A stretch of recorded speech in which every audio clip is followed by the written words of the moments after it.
And I've realized in most of your responses, you've kept touching on the bit of professionalism.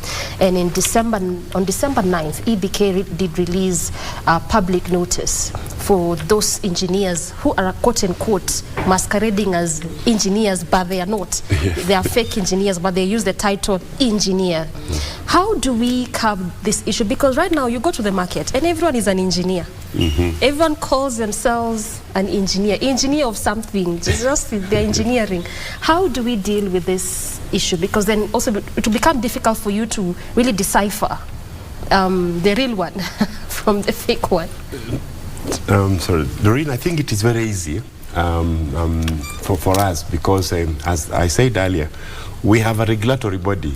All engineers are registered by the Engineers Board of Kenya. So what the board was saying, beware that for someone to be an engineer, he must be on the register of the Engineers Board of Kenya. And you remember even the board has gone further and given each engineer an identity card. And I will see what I can show you mine. They say that you as an engineer, I don't know, Patrick, whether you brought yours. When someone says he's an engineer, he has to show you an identity card to say that this is what gives me recognition. So we are telling the public that it is very easy for you to identify an engineer. Don't accept services from people who are not engineers. Just like I said earlier, if you go to a doctor, the doctor will have on his wall a certificate. Doctors are a bit like, because you have to go to them. You see, the engineer, you meet him, maybe on your site. You don't have but also as a client, you should check. And this information on who is an engineer is public available. The easiest place to get it is on the website of the Engineers Board of Kenya. All different categories of engineers are there. The board registers a graduate engineer, meaning that this person has done engineering education, he has finished university, and they give them 3 years to practice. And then after 3 years, you're supposed to apply for registration as a professional engineer. They have a list of graduate engineers and a list of professional engineers.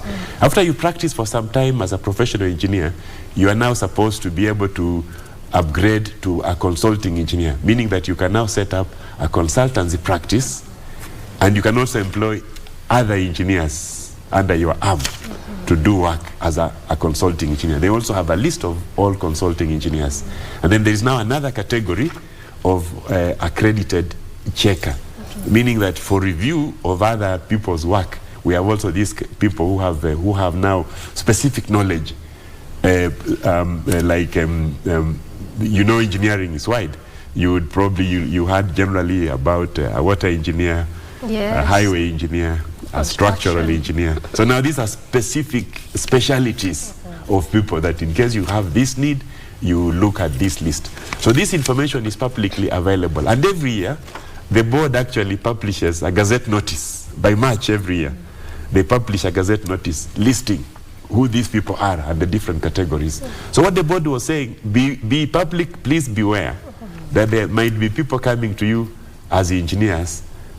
Check that they are engineers. They should not come and say, I'm engineer so-and-so, when they're not engineers. You know, like, I don't have to say, Doreen, my name is Engineer Matalanga. I should say, my name is Matalanga, and it's upon you to say, you want to employ me as an engineer to check, am actually an engineer? So also due diligence from clients. Due diligence from client, due diligence from even employers.